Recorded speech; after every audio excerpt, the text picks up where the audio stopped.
પ્રણામ દર્શક મિત્રો, હું સુધીર શાંતિલાલ રાવલ વી ટીવીમાં આપનું સ્વાગત છે.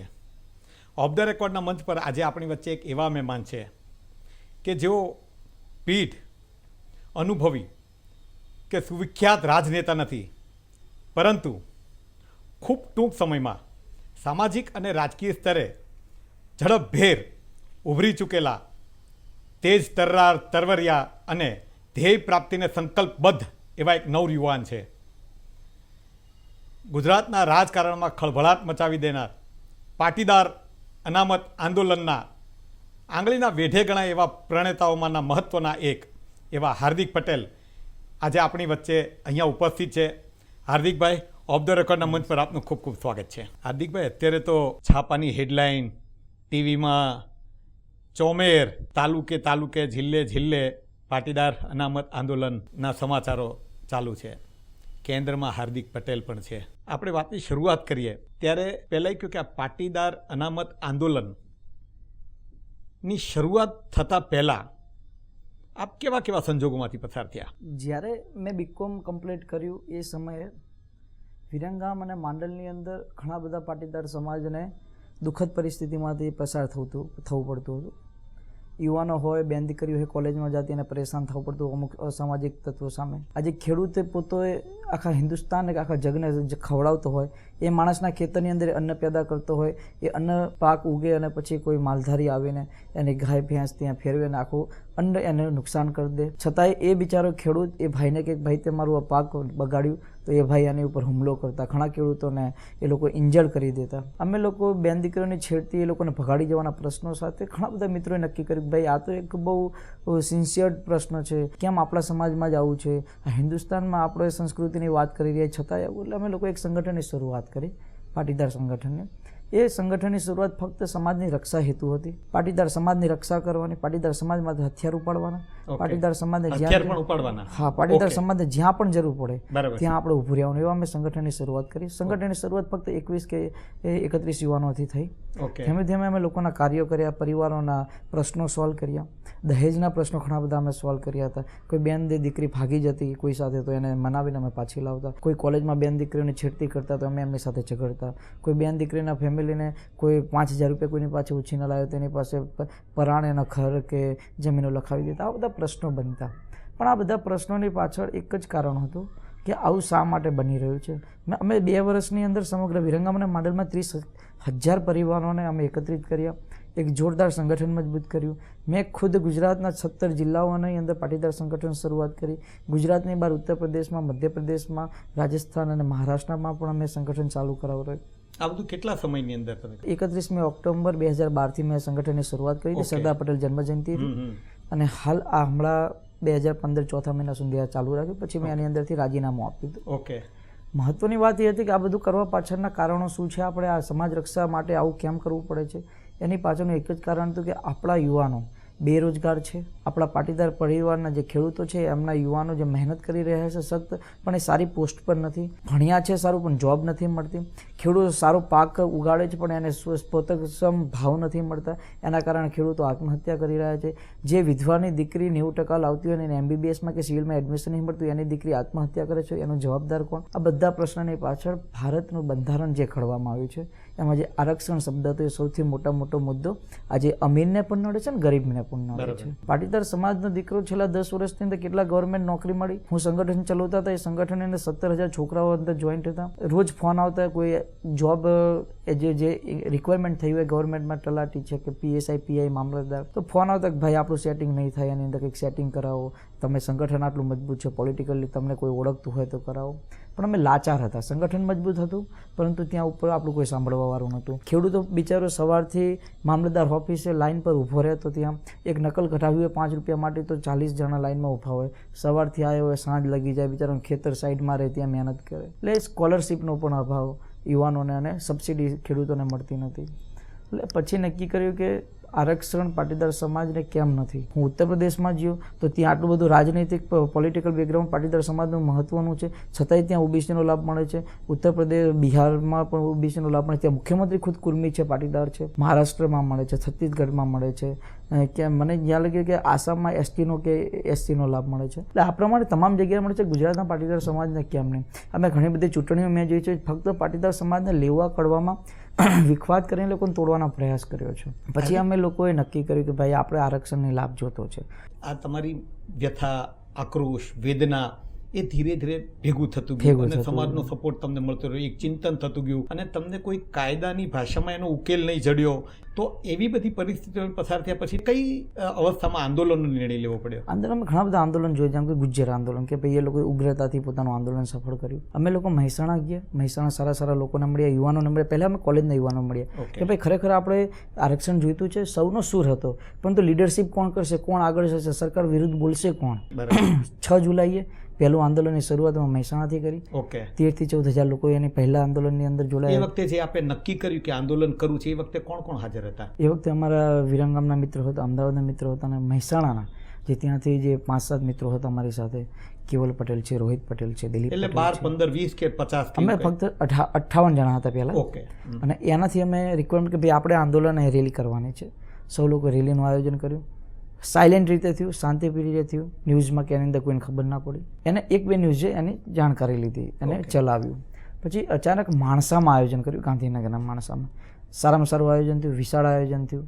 એ પછી વિસનગરમાં થયું. વિસનગરની જે બવાલ થઈ એ પછી સમગ્ર ગુજરાતમાં સ્પ્રેડ થઈ ગયું ઓટોમેટિક. તમે આયોજન કરો ત્યારે ત્યાંના સ્થાનિક પાટીદારોનો સંપર્ક કરો તો તમને તો કોઈ ઓળખતું ન હોય, તો એમ છતાંય તે તમારો અવાજ કેમ મજબૂત થતો ગયો? મેં ગુજરાતના 17 કે 16 જિલ્લામાં સંગઠન શરૂ કરાયું હતું અને એના કારણે સોશિયલ નેટવર્કિંગ ઉપર કે દરેક જગ્યાએ લોકોના સંપર્કમાં હતો. એ કર્યું એ પહેલેથી હું 2012 થી સંપર્કમાં સૌના લોકોના સંપર્કમાં હતો. આજે હું ઘણા વિસ્તારોમાં જાઉં તો હું કોઈ ના ઓળખતો પણ એ મને ઓળખતો સોશિયલ નેટવર્કિંગના કારણે. અને મહત્વની બાબત એ હતી કે સૌ લોકોને એક રોષ હતો, આંદોલનની એક વેગ આપી ફૂંક માર્યું અને એ ફૂંક એક આગની જ્વાળામાં સમગ્ર ગુજરાતની અંદર ફેલાઈ ગયું. એક છાપ એવી પણ છે કે પાટીદારો ખૂબ મજબૂત છે. ગુજરાતની અંદર પાટીદારોનું વર્ચસ્વ છે, તમારી સરકારો છે, તમારા નેતાઓ છે. આપણે તમારી શબ્દ વાપરે એટલે પાટીદારો. તો એને કયા સંજોગોમાં બીજો માણસ એવું વિચારી શકે કે આ પાટીદાર સમાજ આટલું દયનીય હાલતમાં છે? એ વિશે આપનું શું કહેવું છે? અમે લોકો બીજા લોકોને સમજાવવા નથી માંગતા. ઓકે, આજે પોલિટિકલ પાર્ટી લેવલે અમે મજબૂત છીએ, હશે મહેનત કરી છે. આજે અમે સુખી સમૃદ્ધ છીએ, તો પણ એ સુખી સમૃદ્ધ કેટલા લોકો છીએ? 5 થી 10% લોકો સમૃદ્ધ છે. સૌરાષ્ટ્રના ગ્રામ્ય વિસ્તારમાં જાઓ તો પોતાના દીકરાને ભણાવવા માટે પોતાના બાપે સહકારી મંડળીમાં લોન મૂકી, જે જમીનો મૂકી હશે, સારું ભણાવે છે, પછી એને એડમિશન નથી મળતું MBBSમાં કે સિવિલમાં, તો એ જ જમીનો વેચીને પોતાના દીકરાને એડમિશન અપાવે છે. પછી જોબ નથી મળતી. સાહેબ, PSI જેવી PSIની એક્ઝામમાં 25 લાખ રૂપિયા ફિક્સ રેટ, કે ભાઈ 25 લાખ રૂપિયા આપો, એમ કહો કે ભાઈ લાખ રૂપિયા ઓછા ના. ભાઈ આ તો જ્યારે કોઈ ધંધો ચલાવતા હોય એ પ્રમાણે આખું મેનેજમેન્ટ ચાલે છે. તલાટી જેવી જેનો ફિક્સ પગાર 4,500 રૂપિયા છે, એ તલાટી જેવી એક્ઝામની અંદર 10-10 લાખ રૂપિયા એને ડોનેશન રૂપિયા કૌભાંડ રૂપિયા લેવામાં આવે છે. શાસન હતું ગુજરાતમાં 15 વર્ષ, ભ્રષ્ટાચાર મુક્ત શાસન છે, એના વિશે આપનું શું કહેવું છે? એ બાબત હું પોલિટિકલ વાત તો હું કરીશ. મને પહેલી તો ભાજપ કે કોંગ્રેસની સખ્ત નફરત છે. એ લોકોની નીતિ ફક્ત એટલી જ છે કે સમાજમાં ભાગ પડાવો અને આપણે રાજ કરો.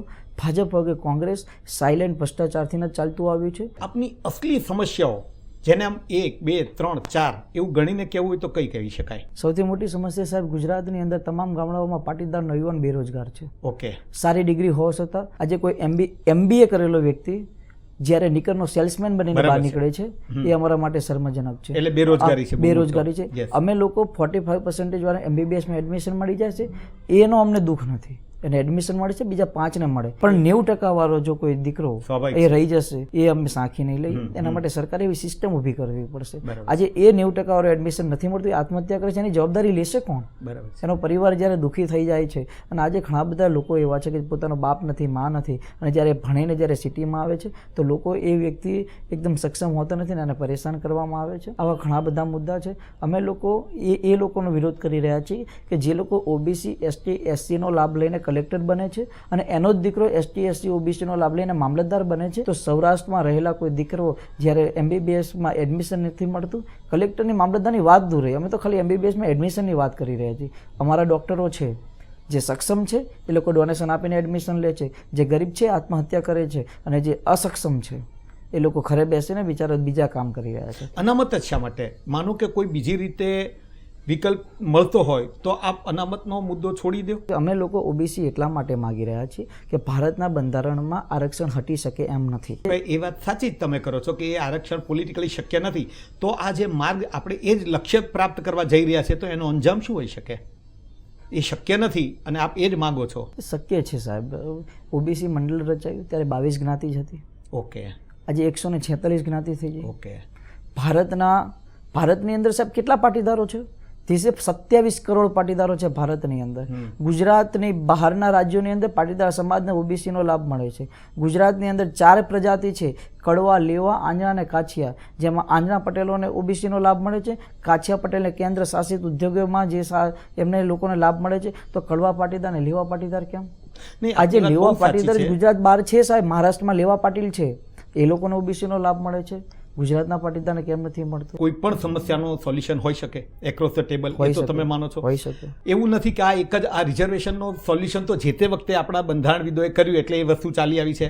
અનામતનો તમને બહેતર વિકલ્પ મળે અને બહેતર વિકલ્પમાં તમને એન્શ્યોર થતું હોય કે ના આમાં અમારો રોજગારીનો, શિક્ષણનો કે જે તકોથી વંચિત રહી જવાના પ્રશ્નો છે એ ઉકેલ છે, તો આપ અનામતની આગ્રહ છોડી દો. હું એ જ કહેવા માગું છું કે સરકાર જ્યારે એવા રજૂઆત કરશે અલગથી મુદ્દાઓ કે ભાઈ આ છે, આના બદલામાં આ છે, તો એ સાહેબ યોગ્ય હશે, સમાજે સ્વીકારશે તો અમે આ મુદ્દાને છોડીશું. ઓકે. નહીં તો OBC as the first point, અને એના માટે જ અમે લડી રહ્યા છીએ સાહેબ. તમે કહો છો કે સરકાર પાસે એવા વિકલ્પો છે, ઘણા બધા વિકલ્પો છે. સરકાર પાસે શું છે મને નથી ખબર. ના, હું કદાચ સરકારમાં હોઉં ને સાહેબ આની જગ્યાએ, તો મારી પાસે એવા ઘણા બધા વિકલ્પો છે કે જે દરેક લોકોનું સારું કરવાનું હોય. આપની પાસે આરક્ષણ સિવાયના વિકલ્પો છે? ઘણા બધા છે કે દરેક સમાજને સમૃદ્ધ થવું હોય, દરેક સમાજને વિકાસ કરવો હોય, તેના માટેના ઘણા બધા મુદ્દા છે. પણ એના માટે સાહેબ સરકાર ફક્ત પોતાની વોટ બેંક, જે તે સરકાર હોય પોતાની વોટ બેંક, કોઈ પણ સરકારની વાત કરો, ભાજપ કોંગ્રેસની વાત છોડો, એ પોતાની રાજનીતિકને બળ પર જ આગળ વધવાના પ્રયાસ કરે છે. આજે ઓબીસી છે 27% છે, 147 જ્ઞાતિ છે. હવે રહી કેટલી સાહેબ? જનરલમાં 4 જ્ઞાતિ. અમે કોઈ સમાજનો કે વ્યક્તિનો વિરોધ કરવા જ નથી માંગતા. એ 4 જ્ઞાતિને લઈ લો. તો આપને એવું લાગે કે આમાં કોઈ વર્ગ વિગ્રહની શક્યતાઓ પેદા થાય? અમે જ્યારથી આંદોલન શરૂ કર્યું ત્યારથી કહીએ કે અમે કોઈ વ્યક્તિ કે સમાજનો વિરોધ નથી. આજે 147 જ્ઞાતિ છે. અમે એ જ વિચારીએ છીએ કે આજે 147 જ્ઞાતિ જે છે એમાં બી 2-5% લોકો સુખી થયા. હાલ પણ એ લોકો ગરીબ છે, અમે સ્વીકારીએ છીએ, અને એ લોકોનો વિકાસ થાય એમાં અમને હર હંમેશ રાજી હોઈએ. વિકાસ થવો જોઈએ એ લોકોનો, કે આજે પાટીદાર સમાજને પણ ઘણા એવા વિકાસોની જરૂર છે, અને એ લોકો 147ની જગ્યાએ 148 જ્ઞાતિ થાય તો અમુક લાભ જે પાટીદાર સમાજને નથી મળતા એ લાભ એમાં મળે એમને. કાયદાના શાસનની અંદર તમામ મર્યાદાઓમાં તમે ગમે એટલું કરો પણ એ મર્યાદામાં જ આપણે રહેવાનું છે. કાયદાની મર્યાદામાં તમારી પાસે શું ઉકેલ છે? ભારતમાં કાયદાનું પાલન કોઈ નથી કરતું, સ્વીકારવું પડશે. આ કડવી સચ્ચાઈ છે. ઓકે. ભારતના બંધારણમાં જે પણ કાયદા બને, કાયદાનો બંધારણની અંદર કોઈ સ્વીકાર નથી કર્યો. ભારતના બંધારણમાં જેટલા કાયદા છે સાહેબ, કોઈ કાયદાથી ડરતું નથી. આ ભારતની સચ્ચી વાસ્તવિકતા છે. ભારતના કાયદા બંધારણથી જો સાહેબ કોઈ ડરતું હોત ને તો ભારતમાં આટલા બધા બલાત્કાર ના થાત. જો ભારતના કાયદા બંધારણથી કોઈ ડરતું હોય તો આતંકવાદી હુમલા ના થાત. જો ભારતના કાયદા બંધારણથી કોઈ ડરતું હોય તો આટલી બધી ચોરી કે પોલિટિકલ નેતાઓ આટલા બધા કૌભાંડ ના કરે. તમે વાટાઘાટો માટે તૈયાર નથી એવું એક તમારું જાહેર એપ્રોચ છે, તો એની પાછળનું શું લોજિક છે? એની પાછળનું એવું લોજિક છે સાહેબ શ્રી કે અમે લોકો 136 રેલી કરી, 136 આવેદનપત્ર અમે સરકારના પ્રતિનિધિ મામલતદાર અને કલેક્ટર થ્રુ ત્યાં પહોંચાડ્યા. એની અંદર અમે સ્પષ્ટ માગણી છે 27% ઓબીસી, 27% ઓબીસી, એવા 136 આવેદનપત્ર. 127 આવેદનપત્રો આપેલા છે. સરકાર પોતાનું સ્ટેન્ડ ક્લિયર કરે પહેલા કે અમારે ઓબીસી આપવું છે, ક્યારે આપશો, કેવી રીતે આપશો, નથી આપવું તો કેમ નહીં આપો, શું કારણ છે, એ મુખ્ય બાબત છે સર. અને સરકારે જે કમિટી રચી છે, તમે વાત કરી શકે સરકાર છે તો અમે આવેદનપત્ર આપેલા જ છે સાહેબ. પહેલા સ્ટેન્ડ ક્લિયર કરે સાહેબ. વાર્તાલાપનો સાહેબ, ભારતના ગુજરાતના ઇતિહાસમાં છેલ્લા 30 વર્ષની અંદર કોઈ પણ આંદોલન સફળ નથી થયા. એનું કારણ છે બંધ બારણે મિટિંગો. બંધ બારણે 2-5 વ્યક્તિ મિટિંગ કરી આવે સાહેબ, આખા સમાજને બેવકૂફ બનાવવામાં આવે છે 2-5 અગ્રણીઓ દ્વારા. આજે ગુજરાતના તમામ તાલુકે જિલ્લે મિટિંગ છે, રેલીઓ થઈ છે. આપ એટલા પારદર્શક હો. હું એ જ કહેવા માંગુ સાહેબ, સરકાર તોડી દે છે. સરકાર કોઈ આંદોલન સાહેબ છેલ્લા 30 વર્ષમાં ગુજરાતમાં કયું આંદોલન સફળ થયું? હું એવું કહેવા માંગુ છું સાહેબ કે એ લોકો ઘણા અમુક મિનિસ્ટરો કહે છે કે અમે ઓબીસી આપી શકીએ તેમ નથી, તો વાય કમિટી કેમ બનાવી 7 વ્યક્તિની? હું એ જ કહું, એ કમિટી પાસે સાહેબ એવી હાઈ વોલ્ટેજ પાવર જ નથી. સરકારનો દ્રષ્ટિકોણ એવો છે કે એ લોકો બીજા તમારા જેવા બીજા આગેવાનોને બોલાવે છે. તમારો આક્ષેપ છે કે એમને તોડવાના પ્રયાસ કરે છે. તમે મજબૂત હો, પારદર્શકો, તમારી અંદર લોકોની શ્રદ્ધા રહેવાની છે. પણ એમ ન કરીએ તો પણ અત્યારે સરકાર એવું ઈચ્છે કે હાર્દિક પટેલના લોકો શું સાંભળે છે તો એ એકવાર વાત તો કહેવી પડે ને. તમે જે વસ્તુ માનો છો એ કહેવામાં શું વાંધો? હું સાહેબ સરકાર સાથે મિટિંગ કરવા તૈયાર છું, પરંતુ મેં પહેલાં પણ કહ્યું, પરંતુ પહેલાં સરકાર સ્ટેન્ડ ક્લિયર કરી આપે. અમે લોકો સરકાર જોડે, સરકારની વાત જ એટલી છે કે રજૂઆતો સાંભળ્યા પછી જ એ તો કંઈક ઉકેલ કરે. સાહેબ સરકાર પાસે અમે રજૂઆત તો કરી. કઈ ટાઈપનું સ્ટેન્ડ એનું ક્લિયર થાય? સરકાર પાસે આટલી બધી રજૂઆત 127 પત્તા તો મોકલ્યા સાહેબ રજૂઆત પેટે. અમે લોકો એ રજૂઆતનો તો જવાબ આપે પહેલા સરકાર, પછી અમે એ લોકો પાસે મંત્રણા કરીશું. જવા માંડ્યા 3-4 નામો એવા છે કે જે આગેવાન તરીકે કોઈ તમારી પર આક્ષેપ કરે. આને તમે કઈ રીતે જુઓ છો? સુબહ કા પુલા શામ કો ઘર આ જાતા હૈ. મેં આજ સુધી પાટીદાર ભાઈ ઉપર ક્યારે મેં આક્ષેપ કર્યો નથી. એ ગમે એટલા આક્ષેપ કરશે, મેં એટલું જ કહ્યું છે કે મારી પર કરેલા આક્ષેપોને સાબિત કરી દે. જે દિવસે કોઈ પણ આક્ષેપ મારી પર સાબિત થશે તો હું આંદોલનમાંથી રાજીનામું આપી દઈશ. હું આંદોલનથી દૂર થઈ જઈશ.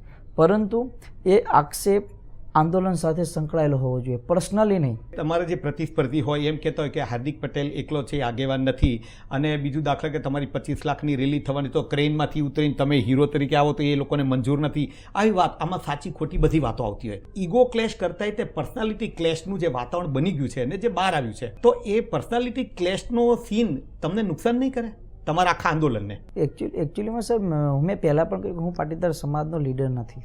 બરાબર છે. હું પાટીદાર કાર્યકર્તા છું. હું પાટીદાર સમાજની સાથે ચાલુ છું. હું કોઈ પર્સનલી ક્રેનમાં આવીને હીરોગીરી કે નેતાગીરી કરવા માટે હું નથી આવ્યો. પહેલી વાત કે આંદોલનને ચલાવવા માટે લીડર જોઈએ, પ્રતિનિધિત્વ જોઈએ, સેનાપતિ જોઈએ. એ સેનાપતિનું કાર્ય હું અત્યારે કરી રહ્યો છું. અત્યારે હું એમ કહું છું કે આની અંદર શહીદ થવાની વાત આવશે તો પહેલો હું શહીદ થાય. હું એવું પોલિટિકલ નેતાની જેમ નહીં કે ચલો આગળ જાઓ, તમે આગળ જાઓ, હું પાછળ આવું. હું આજે સરકાર સામે બોલવાની વાત આવે તો હું ખુલીને બોલું છું. કેમ કે મેં આંદોલનનું પ્રતિનિધિત્વ કર્યું છે. અને વાત રહી કે સ્ટેજ ઉપર આવવા માટેની, સ્ટેજ પહેલી તો વાત કે આંદોલન દરમિયાન સ્ટેજ બનાવવાનું જ નથી, તો સ્ટેજની વાત જ આવે. પણ સરકાર પક્ષે દાખલા તરીકે માનો કે એ લોકોને ચર્ચા કરવી હોય તો એક કન્ફ્યુઝન એવું ન હોય કે આમાં કોની સાથે વાત કરવી, તો એક કોન્સેન્સસ તમારા વચ્ચે એવું કોઈ ખરું? હજી સુધી સરકારે કોઈ ઓફર નથી કરી, સ્ટેન્ડ જ ક્લિયર નહીં કરેલો, ઓફરની તો વાત. ઓકે. અમારી જે મુખ્ય માંગણી છે અમે સર આપેલી છે એ લોકોને. હું એક એવો માણસ છું, મારી સાથે જોડાયેલા ગુજરાતના 50 લાખ લોકો બી એક જ વાત કરી રહ્યા છે. ઓબીસી સિવાય કંઈ ઓછું નહીં ખપે, એક વ્યક્તિ મંત્રણા નહીં કરે. ગુજરાતમાં થયેલી 127 રેલીના એક પ્રતિનિધિ 127 વ્યક્તિ બેસશે. ગુજરાતનું પ્રતિનિધિ કરતા સીએમ સાહેબ અને ઓબીસી મંડળના જે બી ચેરમેન હોય કે ઓબીસી મંડળના જે સુગનાબેન ભટ્ટ નામ છે એમની સાથે ચર્ચા થશે. એ એમ કહેશે કે ધીસ ઇઝ ઓકે, અમે આપવા તૈયાર છીએ. ક્યારે આપશો? 2 મહિના. ઓકે, 2 મહિના સુધી આંદોલન ચાલશે. જે દિવસે તમે આપશો દિવસે આંદોલન બંધ થશે. નથી આપવું તો કેમ નથી આપવું, અમારી પાસે આંકડા રજૂ કરો, કેમ નથી આપવા માટે તમે તૈયાર, છતાંય અમને આપો. આંદોલન છે, આંદોલનની અંદર જે નથી શક્ય એ કરવા માટેના પ્રયાસો ચાલતા હોય છે. અને હક માગી રહ્યા છે, ભીખ નથી માગતા. પટેલ સમાજની અંદર પણ ઘણા પ્રભાવશાળી લોકો છે. એમાં કેટલાય પ્રોફેશનલ છે, કેટલાય ઉદ્યોગપતિઓ છે, કેટલાય જાતના બિઝનેસમાં આગળ છે. એ લોકો આ તમે જે વંચિત રહી ગયેલા પાટીદાર સમાજના લોકો છે, યુવાનો છે, એને કોઈ મદદ નથી કરી રહ્યા? સર એ લોકો આજે એ જે ઉદ્યોગપતિઓ છે, જે સફળ આગેવાનો છે, એ લોકો એમની ક્ષમતા પ્રમાણે સ્કૂલો બનાવી, હોસ્પિટલો બનાવી, એ પ્રમાણે કાર્ય કરી રહ્યા છે. પણ સાહેબ આખા સમાજને 2 કરોડ પાટીદારોને કઈ રીતે એ લોકો હેલ્પફુલ થઈ શકે? એમાં રાજનેતાઓ પણ છે, તો એ લોકો કોઈને કોઈ રીતે બીજી રીતના મદદ કરતા હશે એવું બને? એ બાબતે ફક્ત એક જ જવાબ આપીશ સાહેબ, આપણા છે પણ આપણા નથી. અત્યારે એક ભયનું સામ્રાજ્ય છે. હાર્દિકભાઈ, તમે જોયું હશે આંદોલનને તમારા શુદ્ધ હેતુ સાથે આગળ વધાર્યું. અત્યારે એવું છે કે દાખલા તરીકે રાજનેતાઓ કંઈ બોલે છે તો એની પર ધક્કામુક્કી થઈ જાય છે. ઇવન મીડિયાના અહેવાલો બને છે, એની અંદર ટેલિફોનો આવે છે, અને એ જે ગર્ભિત ધમકીવાળી ભાષાઓ ચાલે છે, આપના ધ્યાનમાં હશે જ બધું. કેટલાય એવા પ્રસંગો બને છે કે જેમાં કાયદો હાથમાં લેવાની વાત છે. આપે પણ હમણાં કીધું કે અમે કાયદો હાથમાં લઈએ છીએ. એ યોગ્ય છે? આપને શું લાગે છે? આ એક વ્યૂહ રચનાનો ભાગ છે? મારું પૂછવાનું એવું છે. નહીં, અમે ભયનું સામ્રાજ્ય ઊભું કરવા નથી માંગતા. આંદોલન થકી નહીં. મેં કહ્યું સમાજ રક્ષાની વાત છે, એ મારા વિસ્તારમાં હું સમાજ રક્ષા સારી રીતે જાણી શકું છું કેવી રીતે કરાય, પરંતુ ભયનું સામ્રાજ્ય દરેક જગ્યાએ ઊભું ન થાય. આ ટાઈપના ગર્ભિત ધમકીવાળા ફોન આવે છે, એના પર તમારો અંકુશ ખરો? હા, અંકુશ એટલે મને તો એ પ્રમાણે કોઈ ફોન આવતો જ નથી. પહેલી વાર તમને તો ન આવે ને, તમે તો એના હીરો છો. હું એવું માનું છું કે આવે તો એ લોકોને ખુલ્લા પાડવા પડે, કોઈ બી વ્યક્તિઓ એ લોકોને એક્સપોઝ કરવા પડે, ચાહે પછી કોઈ પણ હોય, ચાહે પ્રદેશ અધ્યક્ષ હોય કોઈ પણ સંગઠનનો કે રાષ્ટ્રીય અધ્યક્ષ હોય, એક્સપોઝ કરો. ભારતની અંદર 3 લોકો એવા છે કે જેનું દિલ દુભાય ને સાહેબ, તો ભારતનું અર્થતંત્ર હોય, ચાહે રાષ્ટ્રપતિ હોય કે પ્રધાનમંત્રી હોય, એ મૂળમાંથી ઉખડી જાય. કિસાન છે, જવાન છે અને મજદૂર છે. અને એમાં જો સૌથી મોટો કોઈ મહત્વનો રોલ ભજવ્યો છે આ ભારતના વિકાસમાં, કે ભારતની તમામ પડે પડેની જાણતો એ છે મીડિયા છે. એક તરફ દેશમાં એવું વાતાવરણ છે અને જેમાં કદાચ તમારો સમાજ પણ સંમત થશે કે આરક્ષણની પ્રથાએ બહુ દેશને નુકસાન કર્યું છે. બિલકુલ બરાબર છે. હવે આરક્ષણની પ્રથાને નિર્મૂળ કરવાની દિશામાં આપણે કઈ રીતે જઈ શકીએ, એ એક સમજદારીવાળો વિચાર કહેવાય. એનો વિકલ્પ ન આવે ત્યાં સુધી તો કોઈ એ રસ્તાની બદલે બીજો વિકલ્પ હોય એ શોધવામાં પ્રયત્ન કરવો જોઈએ. તમે એવો કોઈ પ્રયત્ન કર્યો છે ખરો? તમારા માઇન્ડમાં એવી બ્લુ પ્રિન્ટ ખરી? મારી પાસે એક બ્લુ પ્રિન્ટ હતી, પણ હું માનું છું આ રાજકીય લોકો નથી એને સ્વીકારવા માટે તૈયાર. એવું તમે શા કારણે માનો છો કે આવી સારી એ લોકોની કટિબદ્ધતા નહીં હોય? કટિબદ્ધતા એ છે સાહેબ કે ભારતના છેલ્લા 67 વર્ષના જે આઝાદી પછીના ઇતિહાસમાં આ રાજનૈતિક લોકોએ જે મતદારો છે કે ભારતની જનતાને ફક્ત શોષવાનું કામ કર્યું છે. એક ગરીબ હોય તો ગરીબને બી ઓવર શોષે, અચ્છા અમીર હોય તો અમીરને હોય. એના માટે બ્લુ પ્રિન્ટ હું તમને કહું કે જો ભારતની અંદર આરક્ષણ હટાવી દેવામાં આવે તો ભારત જે પાછળ છે, જે મહાસત્તાઓ થઈ, એમની સાથે આપણે જોડાઈશું સાહેબ. આજે અમારે અમેરિકાથી ઘણા બધા લોકોના ફોન આવે કે તમે જોરદાર આયોજન રિઝર્વેશન માટેનું જોરદાર લડાઈ લડી રહ્યા છો, અમે તમારી સાથે સહમત છીએ. તો તમે કઈ રીતે, તમે તો અમેરિકામાં વેલ સેટ છો. મને કે આરક્ષણનો લાભ ન મળવાના કારણે જ અમારે અમેરિકા જવું પડ્યું છે. એટલે તમે અનામત દૂર કરવાના આંદોલનને બદલે અનામત આપો એવું જે આંદોલન કર્યું એની પાછળ શું ગણતરી છે? એની પાછળનું કારણ કે અમે આરક્ષણ હટાવવાની વાત એટલા માટે નહીં કરીએ કે અમે કોઈ સમાજના દુશ્મન બનવા નથી માંગતા, બરાબર છે, કોઈનો વિરોધ નથી કરવા માંગતા. એટલે અમે ખુદ એમની સાથે આવી જઈએ. અને જે ભારતની અંદર એક સૂત્ર છે કે સૌનો સાથ સૌનો વિકાસ, તો અમે પણ સમાનતાના હકમાં સાથે સાથે જોડાઈ જઈએ અને જે ભેદભાવ છે ભેદભાવ દૂર કરીને સૌ સાથે મળીને ભારતનો વિકાસ કરીએ. સામાન્ય રીતે ભારત દેશનો યુવા વર્ગ, જેના વિશે આખો દેશ અને દુનિયા ગૌરવ લે છે, 35 વર્ષથી નીચેના છે, એમાં તમે પણ પોતે છો, એ લોકો જાતિવાદથી ઉપર છે. આવી એક છાપ છે અને આવી એક શ્રદ્ધા છે. આ આંદોલન જ્ઞાતિ આધારિત જઈ રહ્યું છે, તો એ બે વચ્ચેનો તફાવતને કેવી રીતે જોઈ શકાય? સર, જ્ઞાતિ આધારિત નથી થઈ રહ્યું, એ સમાજના હક માટેની લડાઈ છે. પ્રભાવશાળી ધર્મગુરુ આપને અપીલ કરે તો આપને શું પ્રતિક્રિયા હોય? મારા મતે સાહેબ ભારત દેશની અંદર કોઈ પ્રભાવશાળી ગુરુ છે જ નહીં, કોઈ જ નથી. ફક્ત પોતાના નામના માટે અને પૈસા માટે લોકોને ગુમરાહ કરી રહ્યા. આપણે લાગે છે કે આ જે રીતે આપને સમર્થન મળી રહ્યું છે લાખો લોકોનું, એ માત્ર હાર્દિક પટેલની ક્ષમતાના કારણે મળી રહ્યું છે એવું આપને લાગે છે? હાર્દિક પટેલની પ્રતિનિધિત્વના કારણે અને સૌ પાટીદાર સમાજના સહકારના કારણે. તમારો એવો અંકુશ ખરો જ્યારે નેગોશિએશન ટેબલ પર બેસવાનું તમે મન બનાવો તો તમને એમ લાગે કે આ રેલી કાલે નથી કરવાની તો લોકો નહીં આવે, એવું થઈ શકે? પાટીદાર સમાજનો હક થશે, હક પૂરો. અને હું લોકોને કહીશ કે આપણે આંદોલન બંધ કરવાનું છે, આ રેલી નથી કરવાની, તો પાટીદાર સમાજ મારે માનને લાગણી સાથે સ્વીકારશે અને એ મારી સાથે સંકળાયેલા છે. આજે મેં ઓપિનિયન લીધેલો છે વોટ્સઅપ કે ફેસબુક પર, સૌ મારી સાથે છે, કેમ કે હું મક્કમ મનનો માનવી છું. જો હું સરકાર સાથે નથી બેઠ્યો, સરકારની વિરુદ્ધમાં હું બોલવા માટે તૈયાર છું, કેમ કે સરકાર મારી વિરુદ્ધમાં, ચાહે બી કોંગ્રેસ હોય ભાજપ, સરકાર છે અત્યારે. આ રેલી પછી તે એક અંત ન આવે, આપણે આશા રાખીએ કે આનો તરત અંત આવે, પણ તો પછીના આપના કાર્યક્રમો કેવા હશે? જલદ હશે, બનતા જશે કે કેવી રીતનું હશે? અમે ગાંધીજીની સંસ્કૃતિ સાથે જીવાવાળા છીએ, સરદારના વંશજો છીએ. સરદાર જેવી અમારી તાકાત નથી કે ગુમડું થયું હોય અને અમે લોખંડને ગરમ કરીને ત્યાં અડાડી દઈએ, પરંતુ અમારી એટલી તાકાત જરૂર છે કે શિવાજી અને ભગતસિંહ પણ અમે બની શકીએ. તમે આયોજન કરો એમાં તમને રાતોરાત પૈસા આ છે એ બધું કેવી રીતના પહોંચી વળો છો? સાહેબ, પાટીદાર સમાજ એટલો પણ ગરીબ નથી કે 1 રૂપિયો ન કાઢી શકે, અને પાટીદાર સમાજ એટલો અમીર નથી કે 1 લાખ રૂપિયા ના કાઢી શકે. પાટીદાર સમાજ જે તાલુકા જિલ્લામાં આયોજન થઈ રહ્યા છે એ લોકો પોતપોતાની રીતે સક્ષમતા પૂરતે 2-5 હજાર રૂપિયા લોકો જોડે ઉઘરાવીને તે આંદોલન કરી રહ્યા છે. એવું લાગી રહ્યું છે કે 9 દિવસના માં અંબેના નોરતા જે હોય છે, આ છેલ્લા 45 દિવસથી પાટીદાર સમાજનો જાણે તહેવાર હોય એવો માહોલ છે. આ જે રેલી છે 25મીની, એ આપની કલ્પનામાં એ દિવસ કેવો હશે? સાંજ પડે ને શું દ્રશ્ય જોઈ રહ્યા છે? જ્યારે 1947 ભારત દેશ આઝાદ થયો હતો ને, એક આનંદનો માહોલ હતો સમગ્ર દેશની અંદર. 25મી ઓગસ્ટ હું એવું માનું છું કે ભારત દેશ 15મી ઓગસ્ટે આઝાદ થયો હતો. 25મી ઓગસ્ટે પાટીદાર આઝાદ થઈ રહ્યા. કુલ મળીને તમામ શક્યતાઓ અને અવરોધોને ધ્યાનમાં રાખીને, તમામ કાયદાઓ અને તમારી જજબાત, વેદના, આક્રોશને ધ્યાનમાં રાખીને શું લાગે છે આ પ્રશ્નનો હલ આવશે? અને આવશે તો કેટલા સમયમાં આવશે? તમારું અંદરનો આત્મા શું કહે છે?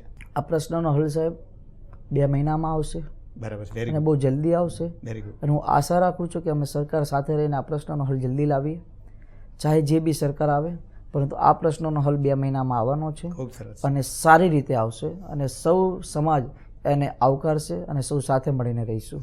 હાર્દિકભાઈ, ખૂબ ખૂબ શુભેચ્છાઓ. તમે આ જે કહો છો એવું પરિણામ આવશે. અમારી શુભેચ્છાઓ તમારી સાથે છે.